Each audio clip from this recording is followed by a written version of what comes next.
नमस्कार, आप देख रहे हैं IBC 24। मैं हूं आप सभी के साथ रचना नितेश। बुलेटिन में बहुत बहुत स्वागत है आपका। रुक करेंगे देश दुनिया की तमाम बड़ी खबरों का फास्ट अंदाज में। बंगाल की खाड़ी में आने वाले यास चक्रवात को लेकर पीएम मोदी ने हाई लेवल मीटिंग की है। पीएम मोदी ने वर्चुअल कॉन्फ्रेंसिंग के जरिए अधिकारियों, आपदा प्रबंधन के प्रतिनिधियों को निर्देश दिए। दूरसंचार, बिजली और संचार मंत्रालय के सचिवों के साथ बैठक में अलर्ट मोड में रहने के लिए निर्देश दिए गए हैं। इस बैठक में गृह मंत्री अमित शाह भी मौजूद रहे। हालांकि तूफान को लेकर तटीय इलाकों में सुरक्षाओं को बढ़ा दिया गया है। बंगाल की खाड़ी में बने कम दबाव के क्षेत्र में चक्रवाती तूफान यास में बदलने की संभावना है और उसके 26 मई को पश्चिम बंगाल और ओडिशा तट तक पहुंचने का अनुमान है। बंगाल सरकार ने यास के मद्देनजर एहतियाती कदम उठाए हैं। मुख्यमंत्री ममता बनर्जी हालात का जायजा लेने के लिए खुद नियंत्रण कक्ष में मौजूद रहेंगे। अधिकारियों ने शनिवार को इस आशय की जानकारी दी है। इधर राजनाथ सिंह की अध्यक्षता में एक हाई लेवल मीटिंग की गई। इसमें 12वीं बोर्ड की परीक्षाओं और प्रोफेशनल कोर्स के एंट्रेंस एग्जाम के प्रस्तावों पर चर्चा हुई। कोरोना काल में सीबीएसई 12वीं क्लास में मुख्य विषयों की परीक्षा पर मंथन हुआ। वहीं मीटिंग में शिक्षा मंत्री, शिक्षा सचिव और बोर्ड के अध्यक्ष के साथ ही अन्य अधिकारी भी मौजूद रहे। ताउते तूफान के दौरान मुंबई में लापता हुए बार्ज P305 का पता चल गया है। डिफेंस PRO ने बताया कि बार्ज 305 समुद्र तल में मिला, जिसे INS समकर ने एडवांस साइड स्कैनर सोनार के जरिए ढूंढा है। बचे हुए सदस्यों का रेस्क्यू ऑपरेशन अभी भी जारी है। बता दें कि बार्ज P305 पर तेल ड्रिलिंग के रखरखाव के काम में लगे कर्मी थे। केंद्रीय मंत्री प्रकाश जावड़ेकर ने कांग्रेस पर जमकर निशाना साधा है। उन्होंने कहा कि कांग्रेस अब नकारात्मक राजनीति पर उतर आई है। उन्होंने सोनिया गांधी से सवाल भी किया कि जब देश कोरोना महामारी से जूझ रहा है तो वो राजनीति क्यों कर रही है। शुरुआत में कोवैक्सीन को भाजपा की वैक्सीन कहा गया। अब असरदार कोवैक्सीन के लिए एक नया शब्द ट्रैवल बैन जोड़ दिया गया है। महाराष्ट्र में ताउते से प्रभावित इलाकों का दौरा करने के लिए पहुंचे मुख्यमंत्री उद्धव ठाकरे ने बीजेपी को जवाब दिया। प्रभावित इलाकों में दौरे को लेकर बीजेपी ने निशाना साधा था। उद्धव ठाकरे ने कोंकण क्षेत्र के दौरे में सीधे सीधे विपक्ष पर तंज कसते हुए कहा कि मैं जमीनी तौर पर हालात का जायजा ले रहा था, न कि किसी हेलीकॉप्टर में बैठकर हवाई सर्वेक्षण कर रहा था। दिल्ली के छत्रसाल स्टेडियम में 4 मई की रात हुए हत्याकांड में वांटेड ओलंपियन सुशील पहलवान को गिरफ्तार कर लिया गया है। दिल्ली स्पेशल सेल ने सुशील कुमार के साथ उनके साथी अजय को भी अरेस्ट किया है। दिल्ली पुलिस ने पंजाब हरियाणा पुलिस के साथ एड़ी चोटी का जोर लगा दिया था। दोनों पर एक उभरते पहलवान की हत्या के आरोप में फरार चल रहे थे। एम्स के एक सीनियर न्यूरो सर्जन का दावा है कि कोरोना के इलाज के 6 सप्ताह के अंदर मरीजों को ब्लैक फंगस का सबसे ज्यादा खतरा होता है। इसके संक्रमण के सबसे अहम कारणों में बेकाबू डायबिटीज, स्टेरॉयड का इस्तेमाल, मरीजों का सप्लीमेंटल ऑक्सीजन लेना है। वहीं कोरोना के इलाज में अस्पताल में भर्ती मरीज को ब्लैक फंगस का सबसे ज्यादा खतरा होता है। अब तक देश में ब्लैक फंगस का मामला केवल आंख और दिमाग में ही देखा गया था, लेकिन अब दिल्ली के 2 मरीजों की छोटी आंख में भी ब्लैक फंगस के संक्रमण का मामला सामने आया है। दोनों का इलाज सर गंगाराम अस्पताल में जारी है। वहीं दोनों को कोरोना का संक्रमण हुआ था। हालांकि इनमें से एक को स्टेरॉयड भी दिए गए थे। बिहार सरकार ने भी ब्लैक फंगस को महामारी घोषित कर दिया है। ऐसा करने वाला बिहार 13वां राज्य बन गया है। एपिडेमिक डिजीज एक्ट के तहत इस बीमारी को महामारी घोषित करने का नोटिफिकेशन शनिवार देर शाम स्वास्थ्य विभाग ने जारी किया। बिहार में ब्लैक फंगस से संक्रमित मरीजों की संख्या 91 पर पहुंच गई है। पटना एम्स में 24 घंटे में 40 संदिग्ध सामने आए हैं। हरियाणा, राजस्थान और मध्य प्रदेश के बाद अब उत्तराखंड सरकार ने भी ब्लैक फंगस को महामारी घोषित किया है। प्रभारी सचिव पंकज पांडे ने इसके तहत नोटिफिकेशन जारी किया है। अब सूबे में महामारी के प्रोटोकॉल के तहत ब्लैक फंगस के मरीजों का इलाज होगा। इधर कोविड की समीक्षा करने के लिए सीएम तीरथ सिंह रावत ने अधिकारियों के साथ एक अहम बैठक भी की। देश में वैक्सीन की किल्लत को लेकर सीरम इंस्टीट्यूट ऑफ इंडिया के एग्जीक्यूटिव डायरेक्टर सुरेश जाधव ने बड़ा बयान दिया है। उन्होंने वैक्सीन की कमी के लिए सरकार को जिम्मेदार बताया। उन्होंने कहा कि सरकार ने वैक्सीनेशन ड्राइव को बढ़ाने के दौरान वैक्सीन के उपलब्ध स्टॉक और वर्ल्ड हेल्थ ऑर्गेनाइजेशन की गाइडलाइंस को ध्यान में नहीं रखा।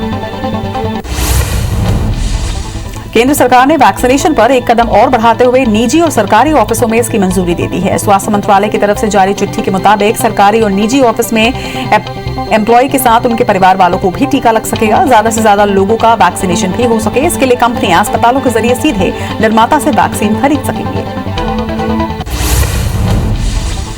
देश भर में कोरोना पॉजिटिव केस का ग्राफ अब गिरा है, लेकिन मौत का सिलसिला नहीं थम रहा। 24 घंटे में 2,57,000 पॉजिटिव केस सामने आए तो वहीं 4,194 संक्रमितों ने दम भी तोड़ा है। देश में कुल वैक्सीनेशन 19 करोड़ के पार पहुंच चुका है।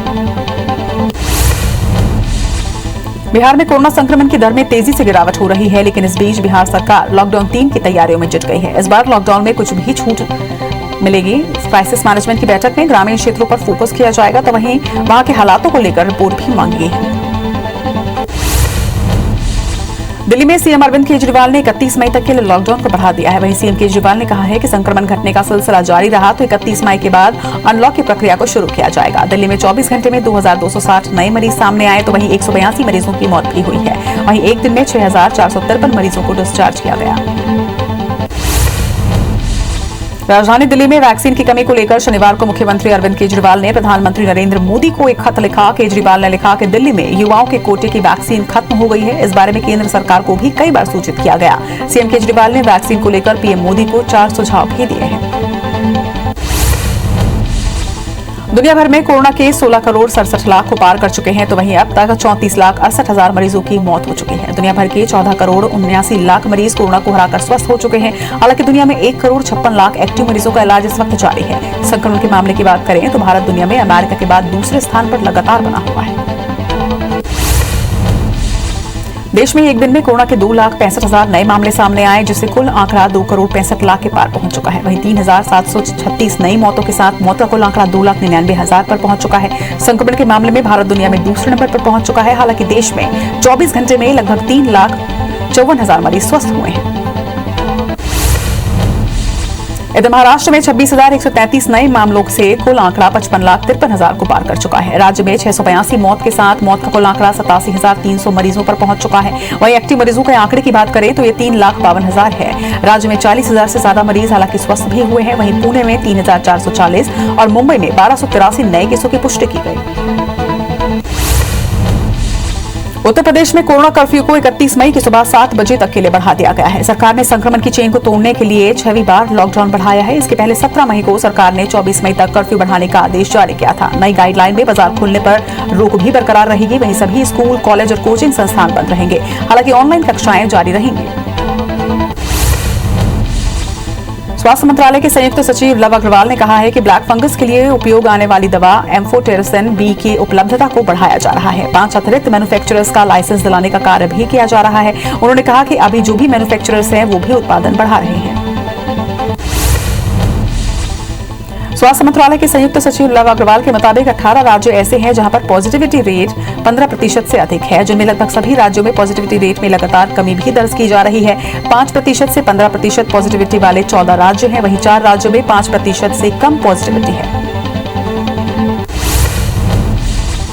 छत्तीसगढ़ में कोरोना के 4,328 नए केस मिले हैं। वहीं प्रदेश में एक्टिव मरीजों का आंकड़ा 70,540 पर है। 103 मरीजों की मौत से अब तक 12,494 लोगों की यहां मौत हो चुकी है। तो वहीं 9,631 मरीजों के डिस्चार्ज होने के साथ कुल आंकड़ा 8,62,000 को पार कर चुका है। रायपुर में 260 और दुर्ग में 140 नए केस सामने आए हैं। मध्य प्रदेश में 3,844 नए केस मिलने से आंकड़ा यहां पर 7,60,000 को पार कर चुका है। तो वहीं प्रदेश में 89 मरीजों की मौत के साथ मौत का कुल आंकड़ा 7,483 पर पहुंच चुका है। एमपी में एक्टिव मरीजों की संख्या की बात की जाए तो ये 62,000 के पार पहुंच चुकी है। वहीं बीते 24 घंटे में 9,327 मरीज डिस्चार्ज किए गए। इंदौर में 863 और भोपाल में 649 नए मरीजों की पुष्टि भी की गई। जबलपुर में सिटी अस्पताल के संचालक सरबजीत मोखा के बेटे हरकरण का पासपोर्ट जब्त कर लिया गया। हरकरण नकली रेमडेसिविर मामले में फरार चल रहा है। एसआईटी की टीमें हरकरण की तलाश में लगातार जुटी हुई है। पूर्व सीएम कमलनाथ ने मध्य प्रदेश में कोरोना से हुई मौत के आंकड़ों पर फिर से सवाल उठाए हैं। कमलनाथ ने ट्वीट कर सरकार को चुनौती भी दी है। उन्होंने कहा कि मुक्तिधामों और कब्रिस्तानों के रिकॉर्ड साझा कर मुझे गलत साबित कर दिखाएं। छत्तीसगढ़ में सीएम भूपेश ने मेधावी छात्रों को सम्मानित किया है। स्वामी आत्मानंद मेधावी छात्र प्रोत्साहन योजना के तहत कार्यक्रम का आयोजन किया गया। वीडियो कॉन्फ्रेंसिंग के जरिए सीएम भूपेश ने सभी को सर्टिफिकेट बांटे। इसके साथ ही लैपटॉप की राशि भी खाते में ट्रांसफर की गई। छत्तीसगढ़ में 12वीं बोर्ड परीक्षा के लिए फैसला लिया गया है। अब स्टूडेंट घर बैठे एग्जाम दे सकेंगे। छात्र को आंसर शीट 5 दिन में केंद्र में जमा करनी होगी। वहीं माध्यमिक शिक्षा मंडल ने इस मामले में आदेश जारी कर दिया है। प्रदेश के मुखिया शिवराज सिंह चौहान आज होशंगाबाद पहुंचे। सीएम शिवराज ने कलेक्ट्रेट में कोरोना को लेकर नर्मदापुरम संभाग की समीक्षा बैठक ली। इसके साथ ही सीएम ने संभाग के सभी जिलों में कोरोना नियंत्रण के उपायों पर भी समीक्षा की। वहीं क्राइसिस मैनेजमेंट ग्रुप के साथ सीएम ने विस्तार से चर्चा कर जरूरी निर्देश भी दिए।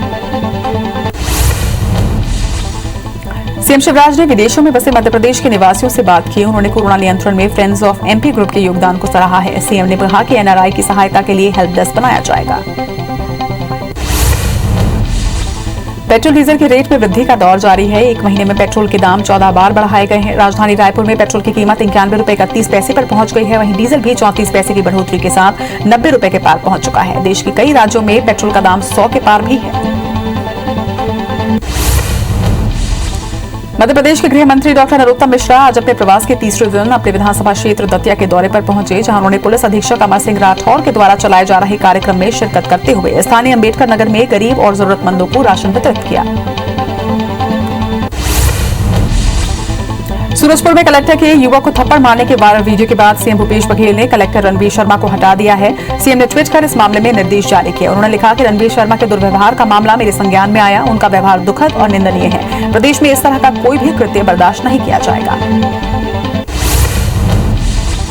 सूरजपुर कलेक्टर रणवीर शर्मा को तत्काल प्रभाव से हटा दिया गया। उनकी जगह पर गौरव कुमार सिंह को सूरजपुर का नया कलेक्टर बनाया गया है। रणवीर शर्मा को संयुक्त सचिव मंत्रालय में शिफ्ट किया गया है। वहीं राज्य सरकार ने कलेक्टर को हटाने के आदेश जारी किए हैं। लॉकडाउन में युवक को मारने के बाद कलेक्टर रणवीर शर्मा चर्चा में आए थे। युवक से मारपीट के वायरल वीडियो के बाद कलेक्टर रणवीर शर्मा ने माफी भी मांग ली थी। वहीं आईएएस एसोसिएशन ने भी कलेक्टर के व्यवहार की निंदा की है। लॉकडाउन का जायजा लेने के लिए निकले कलेक्टर ने युवक को थप्पड़ मारा था। वहीं कलेक्टर को सस्पेंड करने की मांग ट्विटर पर तेजी से ट्रेंड करने लगी थी।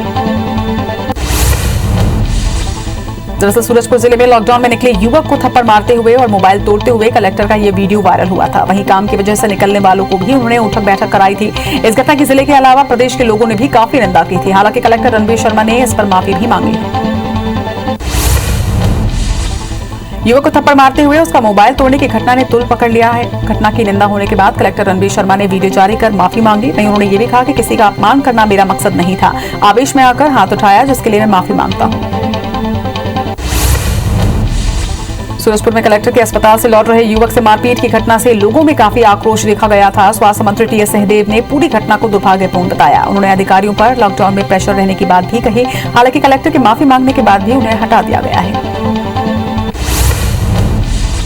जशपुर जिले में प्रशासन और जन सहयोग से कोरोना संक्रमितों की संख्या अब घट गई है। कलेक्टर महादेव कावरे ने बताया कि अब रोज 300 से कम केस सामने आ रहे हैं। वहीं जिले के जैन परिवार ने मरीजों को भोजन के साथ दवा देकर एक मिसाल पेश की है। कुनकुरी के विजय प्रसाद गुप्ता ने पुजारियों को राशन सामग्री मुहैया करवाई। वहीं पत्थल गांव कुनकुरी में जन सहयोग से कोरोना की चैन को तोड़ने में मदद मिली है। इंदौर में जिला प्रशासन 1 जून से लॉकडाउन में रियायत देने की तैयारी में है। कलेक्टर मनीष सिंह ने अन्य अधिकारियों के साथ वार्ड बनाई गई आपदा प्रबंधन समितियों के साथ एक बैठक की। इस दौरान इलाके में के कांग्रेस विधायक संजय शुक्ला और पूर्व विधायक सुदर्शन गुप्ता भी मौजूद रहे। सभी ने अगले 8 दिन शहर में कोरोना संक्रमण की दर को रोकने के उपायों पर चर्चा की। बलरामपुर जिले के नगर पंचायत कुसमी का एक वीडियो वायरल हो रहा है। वार्ड क्रमांक 14 में स्थित एक बांध में मछली मारने लोगों की भारी भीड़ जुटी हुई है। इसमें संबंधित लोगों पर कार्रवाई की भी मांग उठने लगी है। दरअसल अभी जिले में 31 मई तक के लिए पूर्ण लॉकडाउन है, मगर पंचायत अध्यक्ष और कांग्रेसी नेताओं पर नेता प्रतिपक्ष और पार्षदों ने लिखित में कलेक्टर से इसकी शिकायत की। बेगरा में 112 एम्बुलेंस में ही महिला ने एक बच्चे को सुरक्षित जन्म दिया। ललावती गांव में 112 को महिला को प्रसव पीड़ा की सूचना मिली थी। तभी 112 में हॉस्पिटल ले जाते समय प्रसव पीड़ा बढ़ी और 112 के कर्मचारियों और परिजनों की मदद से महिला ने एक स्वस्थ बच्चे को जन्म दिया। पेंड्रा जिले में पुलिस ग्रामीणों को टीका लगवाने के लिए जागरूक कर रही है। इससे चोरों के हौसले बुलंद हो गए हैं। गांव में अफवाहों को रोकने के लिए पुलिस ने मैदान में मोर्चा संभाला हुआ है। बता दें कि विगत 1 सप्ताह में 1 दर्जन चोरी की घटना हुई है। चोरों ने स्कूल, खेत, पंप हाउस और सरकारी वाहनों पर हाथ साफ किया, लेकिन अब तक कोई भी पुलिस के हत्थे नहीं चढ़ा है। नरसिंहपुर में पराटकर नर्सिंग होम को आयुष्मान योजना के तहत अनुबंधित किया गया है, लेकिन अस्पताल प्रबंधन मरीजों से पैसे लेने के साथ ही ऑक्सीजन और इंजेक्शन बाहर से मंगाने का दबाव डाल रहा था। जांच के लिए पहुंचे सीएमएचओ और अधिकारी ने शिकायतों को सही पाते हुए प्रबंधक पराग पराटकर को नोटिस जारी कर जवाब मांगा है। जवाब न देने पर लाइसेंस रद्द करने की चेतावनी भी दी गई। इंदौर में वैक्सीनेशन को बढ़ावा देने के लिए महा वैक्सीनेशन अभियान की शुरुआत की गई है, जिसके तहत वार्ड भाजपा कार्यकर्ता और मंडल के पदाधिकारियों को ड्यूटी पर लगाया गया है। आगामी 20 से 25 दिनों में विधानसभा 3 के सभी लोगों को पहला डोज लग जाएगा। वहीं विधानसभा 3 में शुरू हुए इस अभियान को शहर की दूसरी विधानसभा में भी जल्द ही लागू किया जाएगा। शाजापुर जिले में कोरोना के खौफ के बीच ब्लैक फंगस की आहट ने चिंता बढ़ा दी है। 10 लोगों में ब्लैक फंगस की पुष्टि के बाद मरीजों को अलग अलग शहरों में उपचार के लिए रेफर किया गया। कलेक्टर दिनेश जैन, एसपी पंकज श्रीवास्तव और स्वास्थ्य अमले ने ब्लैक फंगस कंट्रोल पर चर्चा की। वहीं प्रशासन इससे निपटने की रणनीति बनाने में जुट गया है। बस्तर जिले में जिला प्रशासन ने लॉकडाउन में छूट देते हुए सुबह 6 बजे से दोपहर 2 बजे तक दुकान खोलने के आदेश दिए हैं। फिलहाल जिले में 31 मई तक लॉकडाउन लगा हुआ है। जिला प्रशासन द्वारा संशोधित आदेश जारी कर कपड़ा, जूता, चप्पल और सराफा के साथ ही बर्तन, ऑटोमोबाइल, फैंसी दुकान, इलेक्ट्रॉनिक्स, इलेक्ट्रिकल दुकानों को खोलने के आदेश दिए हैं। प्लॉट बेचकर एम्बुलेंस भेंट करने वाले प्रदेश कांग्रेस महामंत्री प्रदीप चौधरी ने वीडियो जारी किया है। उन्होंने देवास विधायक और जनप्रतिनिधियों पर निशाना साधा। कहा कि देवास की जनता भोली भाली है जो खुद को अब ठगा हुआ महसूस कर रही है, इसलिए राजनीति से ऊपर उठकर जनता की सुविधाओं के लिए कार्य करें। बस्तर जिले में कोरोना संक्रमण की दूसरी लहर से बचने के लिए जिला प्रशासन ने 31 मई तक के लिए लॉकडाउन लगाया है। बावजूद इसके कोविड नियमों को तोड़ने वाले मामले कम नहीं हो रहे। ऐसे में पुलिस को सख्ती दिखाते हुए मामले भी दर्ज करने पड़ रहे हैं। वहीं शहर में अनावश्यक घूमने वाले 85 व्यक्तियों के विरुद्ध जुर्माना की कार्रवाई भी की गई है। लगभग 12,000 रुपए का जुर्माना भी इनसे वसूला गया। जुआरियों के साथ नाम सामने आने पर मुंगेली जिला अध्यक्ष सागर सिंह बैस ने कहा है कि मैं राजनीतिक व्यक्ति हूं, हर किसी के साथ मेरा संबंध है, लेकिन इसका मतलब कतई नहीं कि कोई आपराधिक काम करे और मैं उसका समर्थन करूं। मामले में लोरमी पुलिस ने सलमान अली सहित 10 अन्य फरार जुआरियों के खिलाफ रिपोर्ट दर्ज कर तलाश में जुट गई। खरगोन जिले में लॉकडाउन का पालन नहीं करने वालों को सजा के तौर पर आधे घंटे तक योग करवाया गया, जिससे उन्हें सजा के साथ साथ उनकी इम्यूनिटी पावर भी बढ़ सके। बलरामपुर जिले के शंकरगढ़ में हत्या के आरोप में पकड़े गए 3 में से 2 आरोपी कोरोना से संक्रमित पाए गए, जिन्हें 15 दिनों के लिए आरागाही कोविड केयर सेंटर में भर्ती करवाया गया है। आरोपी के कोरोना संक्रमित होने के बाद पुलिसकर्मियों की भी मुश्किलें बढ़ गई हैं। रीवा के माऊगंज में एक पिता अपनी बेटी के इलाज को लेकर 8 घंटों तक कंटेनमेंट जोन के भीतर फंसा रहा। आखिरकार मशक्कत के बाद रात 11 बजे कंटेनमेंट जोन की जाली तोड़कर खुद से ही अपनी बच्ची को हाथ ठेले में लेकर वो अस्पताल पहुंचा। हालांकि अस्पताल पहुंचने के तुरंत बाद ही बेटी का इलाज शुरू हो गया और अब वो खतरे से बाहर बताई जा रही है। बिलासपुर के अनुराग तिवारी फ्री टैक्सी और एम्बुलेंस सर्विस देकर कोरोना संक्रमितों की सेवा कर रहे हैं। बता दें कि उनके पास 12 गाड़ियां हैं, जिनमें से 3 गाड़ियों को उन्होंने सिर्फ मदद के लिए ही लगा दिया है, जबकि बाकी बची गाड़ियों को टैक्सी सर्विस में लगाकर उसके मुनाफे का 20% हिस्सा जरूरतमंदों के लिए जमा करते हैं।